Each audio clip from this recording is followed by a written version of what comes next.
दोस्तों, सरस्वती एकेडमी के इस ऑनलाइन प्लेटफॉर्म पे एक बार फिर आपका स्वागत है। हम मैकेनिक्स डिस्कस कर रहे हैं और आज का जो हमारा टॉपिक है वो क्या है? परफेक्टली इनइलास्टिक कोलिजन और पूर्ण अप्रत्यास्थ टक्कर। अब इस लेक्चर के अंदर आज हम क्या क्या डिस्कस करेंगे, पहले उसकी बात करेंगे। तो बिना किसी देरी के मूव करते हैं हमारे लेक्चर की तरफ।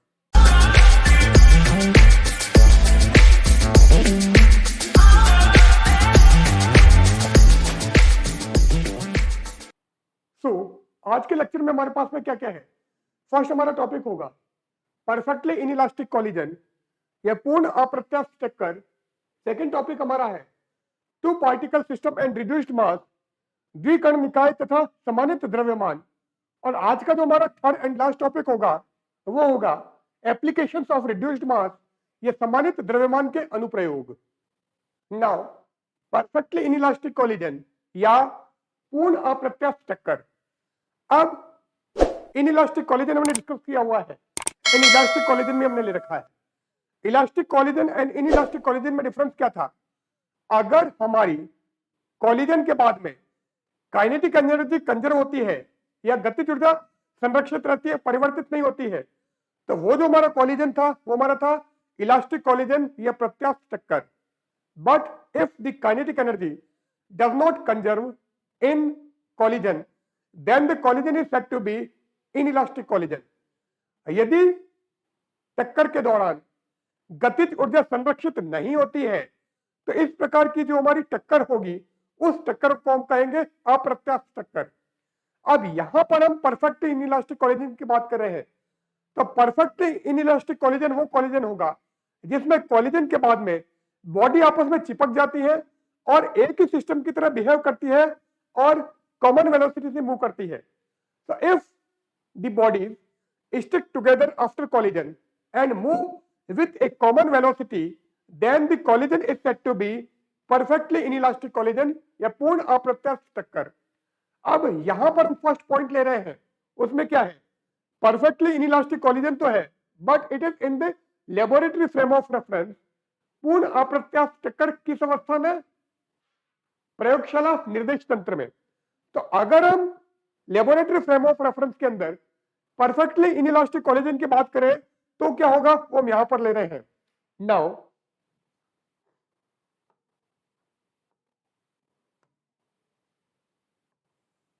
एक बॉडी हमारी ये है,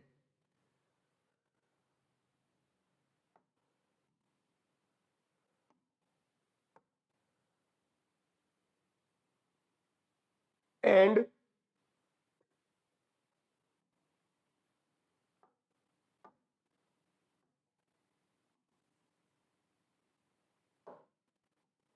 सेकंड बॉडी हमारी ये है। So these two bodies having mass m1 and m2। m1 तथा m2 द्रव्यमान की दो वस्तुएं हैं, ये दोनों एक ही दिशा में गतिशील है। Both are moving in the same direction and velocity हमने इनकी u1 एंड u2 कंसिडर की है। So this is the case before collision. ये हमारा क्या है? टक्कर के पूर्व की स्थिति, बिफोर कोलिजन। अब यहां पर क्या है?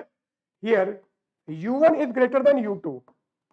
m1 द्रव्यमान की जो वस्तु है उसका वेग m2 द्रव्यमान की वस्तु से अधिक है। अब कोलिजन के बाद में दोनों बॉडी हमारी स्टिक हो जाती है, दोनों वस्तुएं चिपक जाती है। तो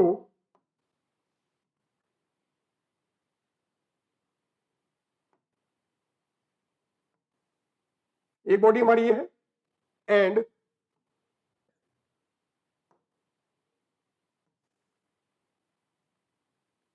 सेकंड बॉडी हमारी ये है।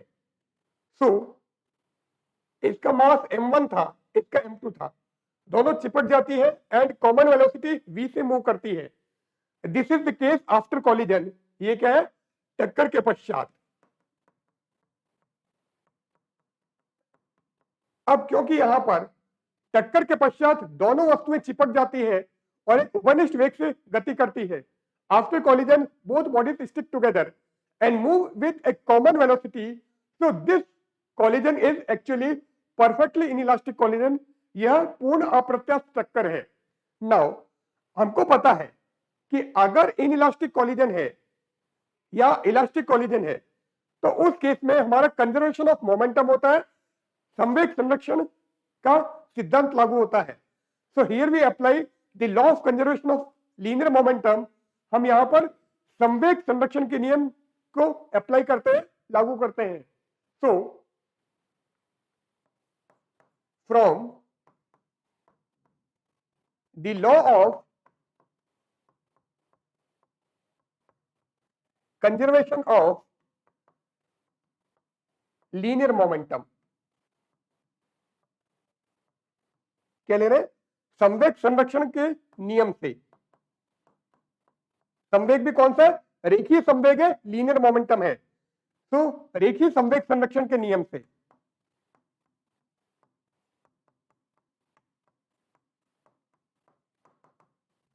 तो कंजर्वेशन ऑफ लीनियर मोमेंटम लगाते हैं। So before collision linear momentum हमारा क्या है? m1u1 plus m2u2। And after collision क्या है?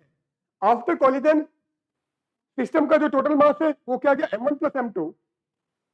तो m1 plus m2 and velocity हमारी v। इसका मतलब यहां पर अगर हम कॉमन वेलोसिटी की बात करें तो वो क्या आ गई? वो हमारी हो गई v is equal to m1u1 plus m2u2 divided by m1 plus m2. So this is the common velocity with which two bodies move after collision. तो ये वह उभयनिष्ठ वेग है जिससे टकराने के पश्चात हमारी दोनों वस्तुएं गति करती हैं। तो v हमको मिल गया m1u1 plus m2u2 divided by m1 plus m2. Now अगर कॉलिजन से पहले क्या है? जो सेकंड बॉडी है वो हमारी रेस्ट पर है। यदि टक्कर से पूर्व द्वितीय वस्तु जो है वो हमारी विरामावस्था में है तो उस केस में u2 हमारा 0 होगा। तो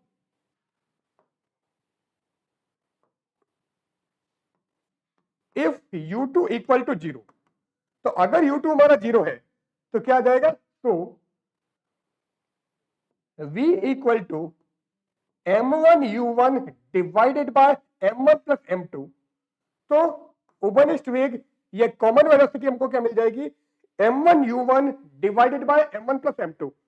अब क्लियर है कि m1 प्लस m2 की वैल्यू कभी भी आपकी m1 से कम नहीं हो सकती है।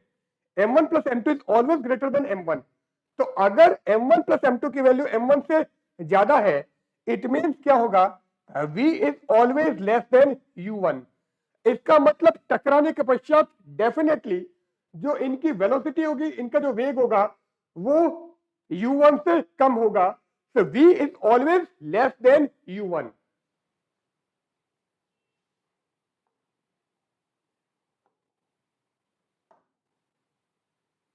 Now kinetic energy before collision and kinetic energy after collision निकाल देते हैं।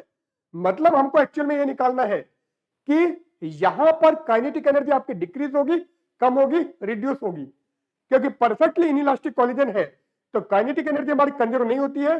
काइनेटिक एनर्जी डेफिनेटली हमारी रिड्यूस होती है, कम होती है, उसका ह्रास हो जाता है, हानि होती है। So kinetic energy before collision या टक्कर से पूर्व गतिज ऊर्जा,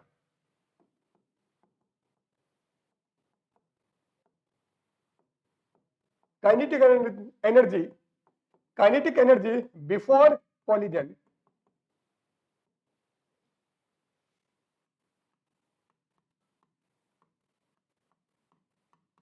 टक्कर से पूर्व गतिज ऊर्जा। अब काइनेटिक एनर्जी बिफोर कॉलिजन क्या आ जाएगी?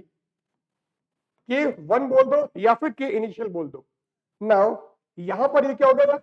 हाफ m1 u1 स्क्वायर, क्योंकि u2 हमने पहले ही बोल दिया है कि u2 हमारा 0 है। So K1 equal to half m1 u1 square. Now after collision अगर हम काइनेटिक एनर्जी लें तो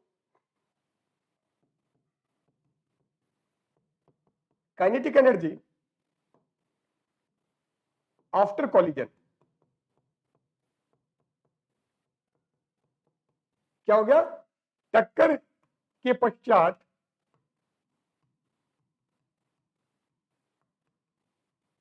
गतिज ऊर्जा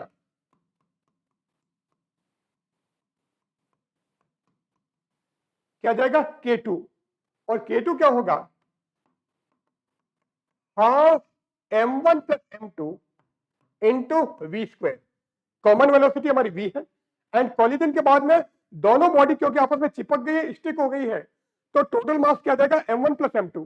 अब v हमने निकाला था, v क्या था, v is equal to m1 u1 divided by m1 plus m2, तो ये हम यहां पर रख देते हैं, तो ये क्या हो गया, half m1 plus m2, and v की वैल्यू आप रख रहे हो m1 u1 divided by m1 plus m2 का होल स्क्वायर, ये आ गया।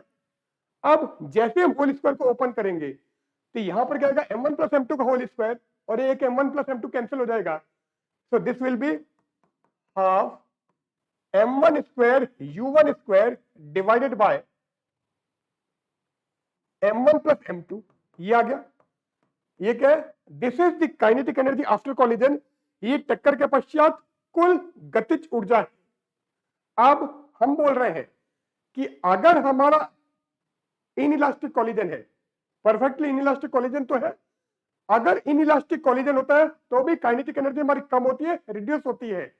अब यहां पर आपकी काइनेटिक एनर्जी कितनी कम होगी, पहले उसकी बात करेंगे, तो उससे पहले हम देख लेते हैं कि काइनेटिक एनर्जी हमारी रिड्यूस हो रही है, कम हो रही है। तो अगर मैं K2 अपॉन K1 की बात करूं, तो K2 हमारा ये K1 ये रहा, तो हाफ कैंसिल हो जाएगा, u1 स्क्वायर कैंसिल हो जाएगा, और एक m1 कैंसिल हो जाएगा, तो हमको मिलेगा m1 divided by m1 plus m2। अब क्योंकि डिनोमिनेटर न्यूमरेटर से बड़ा है, इसका मतलब ये डेफिनेटली क्या होगा, लेस देन 1, तो यहां से क्या हमको मिला, K2 is always less than K1। इसका मतलब टक्कर के पश्चात गतिज ऊर्जा का मान टक्कर से पूर्व की गतिज ऊर्जा से कम होगा। After collision the kinetic energy will be less than the kinetic energy before collision, so K2 is always less than K1। अब हमने बोला है कि काइनेटिक एनर्जी हमारी कम होगी, कम तो होगी, पर कितनी कम होगी वो हमको निकालना है। तो हम क्या करते हैं, K2 minus K1, sorry K1 minus K2 कर देते हैं, तो आपको पता चल जाएगा कि आपकी जो काइनेटिक एनर्जी है वो कितनी कम हुई है, कितनी लॉस हुई है। So loss in kinetic energy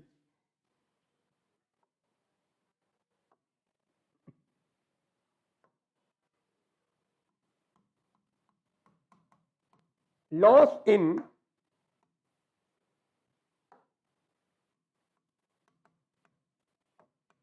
kinetic energy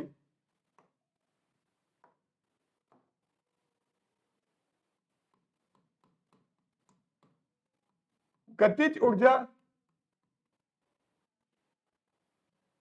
में हाफ। अब कितनी काइनेटिक एनर्जी कम हुई है वो हमको निकालना है, तो delta K is equal to K1 minus K2, initial minus final कर रहे हैं, और इनिशियल क्या था, half m1 u1 square, and final हमने निकाल दिया था, फाइनल क्या था, half m1 square u1 square divided by m1 plus m2, so half m1 square u1 square divided by m1 plus m2, ये आ गया। अब यहां पर कॉमन क्या है, कॉमन है हमारे पास में half m1 u1 square, so half m1 u1 square, और क्या बच गया यहां पर, ये तो पूरा कॉमन आ गया, तो 1 minus m1 divided by m1 plus m2, ये आ गया। अब अगर आप ब्रैकेट में एलसीएम लोगे तो एलसीएम क्या आ जाएगा, m1 प्लस m2, तो ये मैं अलग से सॉल्व कर देता हूं, तो एलसीएम आ गया m1 प्लस m2, और ऊपर क्या आया, m1 plus m2 minus m1, तो यहां पर m1 से m1 कैंसिल हो जाएगा, इसका मतलब ब्रैकेट की वैल्यू क्या होगी, ब्रैकेट वाली वैल्यू हमारी हो गई है m2 upon m1 plus m2, और बाहर क्या है, हाफ m1 u1 स्क्वायर, सी हमारा हो गया half m1 m2 divided by m1 plus m2 into u1 square. So half m1 m2 upon m1 plus m2 u1 square. This is the reduction in kinetic energy or loss in kinetic energy. तो गतिज ऊर्जा में जो कमी आई है, जो ह्रास हुआ है, वो हमारा इतना होगा.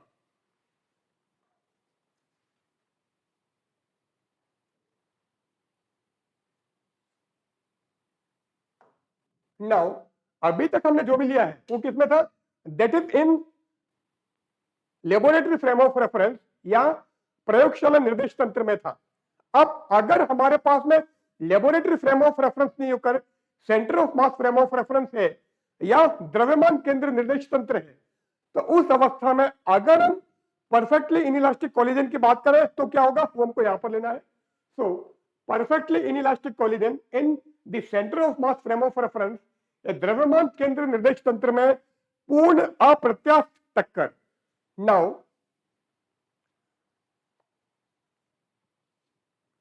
अब परफेक्टली इनइलास्टिक कोलिजन अगर है तो let the position vector of centre of mass,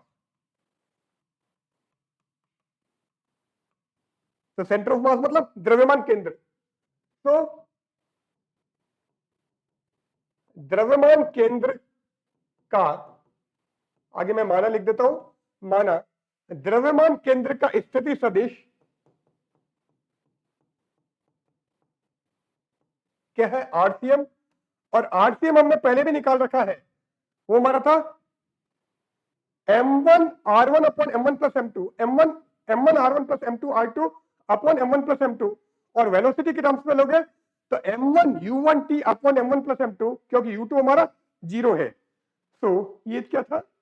this is m1 u1 divided by m1 plus m2 into t, क्योंकि यहां पर हमने वेलोसिटी के टर्म्स में ले लिया, वेग के पदों में लिया है. तो अगर हम वेलोसिटी की बात करें सेंटर ऑफ मास की, तो द्रव्यमान केंद्र का जो वेग है, velocity of centre of mass क्या हो जाएगा? vcm. और vcm क्या हो जाएगा?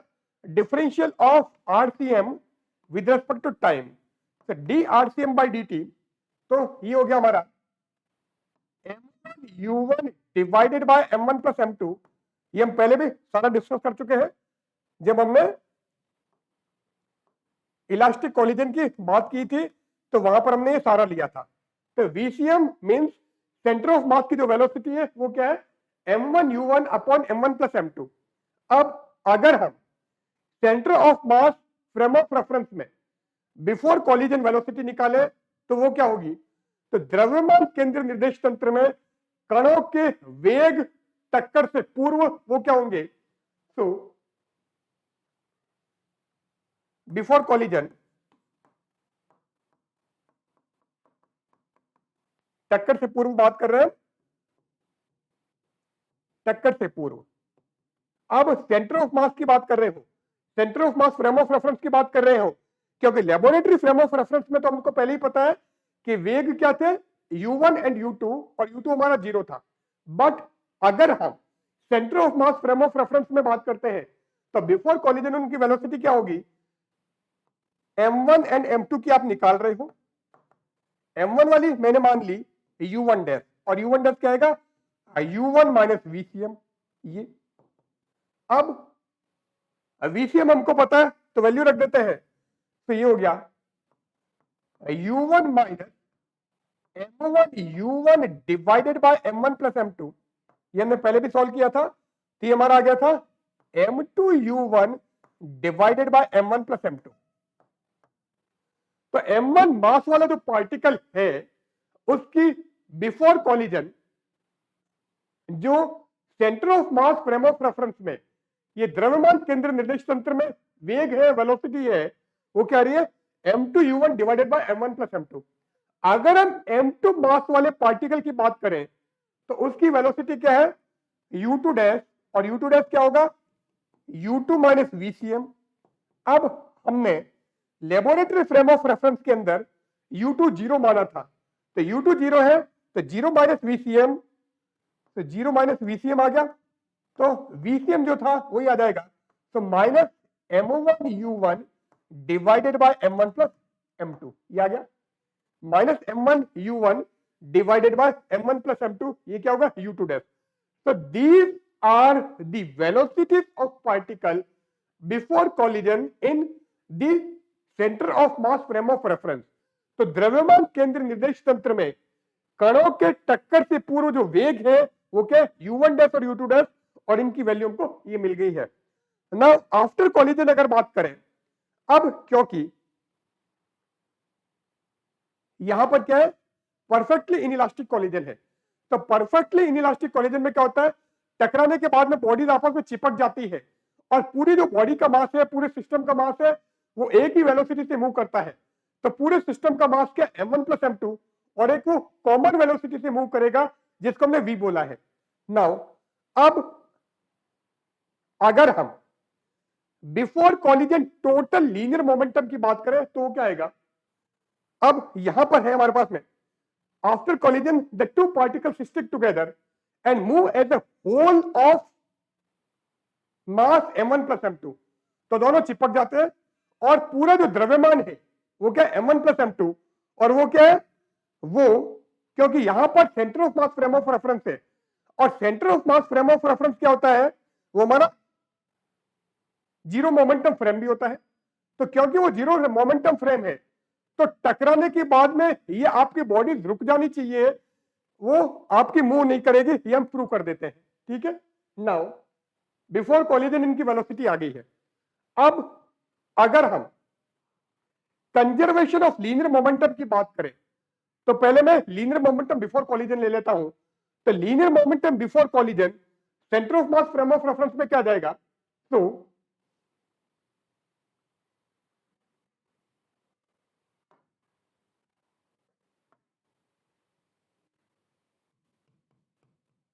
Total linear momentum before collision in center of mass frame of reference, center of mass frame of reference, Hindi में भी लिख देते हैं द्रव्यमान केंद्र निर्देश तंत्र में द्रव्यमान केंद्र निर्देश तंत्र में टक्कर से पूर्व कुल रेखीय संवेग, कुल रेखीय संवेग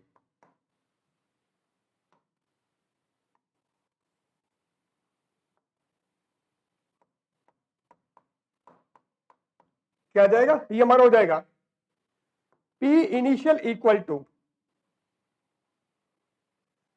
m1 u1 dash plus m2 u2 dash, क्योंकि वेलोसिटी हमारी u1 डैश और u2 डैश है। तो ये क्या हो गया, इसको आप m1 से मल्टीप्लाई करो और इसको m2 से मल्टीप्लाई करो, तो ये हो जाएगा m1 m2 u1 divided by m1 plus m2,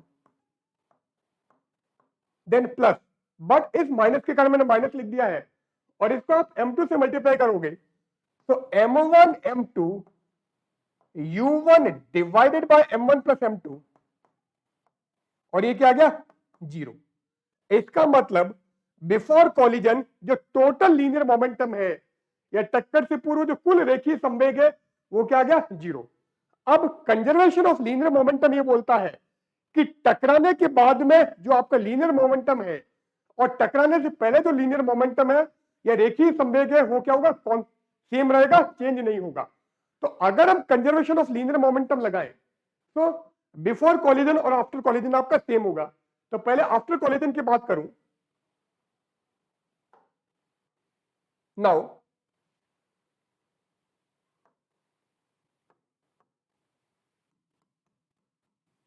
total linear momentum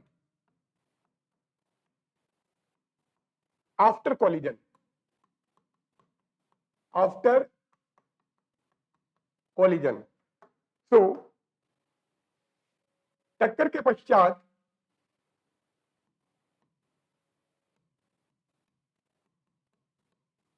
टक्कर के पश्चात कुल रेखीय संवेग, कुल रेखीय संवेग।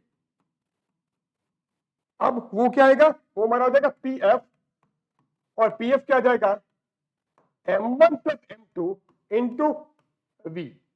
यहां पर हमने ये जो वेलोसिटी v मानी है, तो ये हमारी क्या कॉमन वेलोसिटी है आफ्टर कोलिजन, ठीक है।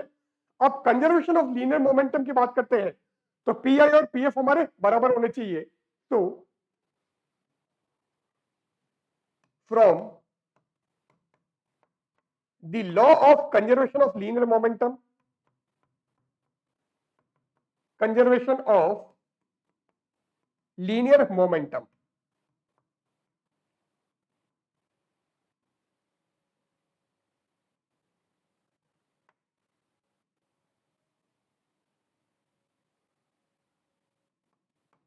क्या गया, रेखीय संवेग संरक्षण के नियम से। सो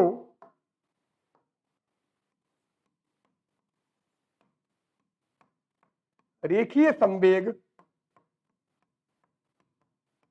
संरक्षण के नियम से लगा दो, तो ये क्या होगा, P I equal to P F, और पी आई हमारा 0 था, पी एफ क्या है m1 plus m2 into we. अब क्योंकि m1 प्लस m2 आपका 0 नहीं हो सकता है, बॉडी का जो टोटल मास है वो आपका 0 नहीं होगा, तो अगर ये 0 नहीं है तो इसका मतलब v इक्वल टू 0। तो क्या मतलब हुआ, परफेक्टली इनइलास्टिक कॉलिजन में centre of mass frame of reference में कॉलिजन के बाद में पार्टिकल की जो कॉमन वेलोसिटी होगी वो हमारी 0 होगी। तो द्रव्यमान केंद्र निर्देश तंत्र में टक्कर के पश्चात जो कणों का उभयनिष्ठ वेग होगा वो 0 होगा। इसका मतलब पार्टिकल हमारा रुक जाता है, वो मूव नहीं करता है। क्लियर है। सो आज के लेक्चर में बस इतना ही। आज हमने रिड्यूस्ड मास के बारे में जाना है और साथ में हमने परफेक्टली इनइलास्टिक कॉलिजन भी डिस्कस किया है। तो परफेक्टली इनइलास्टिक कॉलिजन में अगर हम centre of mass frame of reference में लेते हैं तो क्या होगा, और अगर आप लेबोरेटरी फ्रेम ऑफ रेफरेंस में लेते हो तो क्या होगा। तो इसी के साथ आज का हमारा लेक्चर एंड होता है। अगर आपको ये सारे कंटेंट फुल मोड में देखने हैं तो हमारा जो ऐप है सारस्वत एकेडमी, वो आपका प्ले स्टोर पर अवेलेबल है, तो आप उससे को वहां से डाउनलोड कर लीजिए। उसका लिंक भी हमने डिस्क्रिप्शन बॉक्स में दे रखा है, तो वहां आपको सारे कंटेंट फुल मोड में मिल जाएंगे। तो आज के वीडियो में बस इतना ही। अगले वीडियो में फिर मिलते हैं। आप इस वीडियो को लाइक कीजिएगा, शेयर कीजिएगा, और अगर आपने अभी तक हमारा चैनल सब्सक्राइब नहीं किया तो चैनल को सब्सक्राइब जरूर कीजिएगा, जिससे जो भी हम कंटेंट अपलोड करें सबसे पहले आपके पास में पहुंचे। तो अगले लेक्चर में फिर मिलते हैं, तब तक के लिए गुड बाय।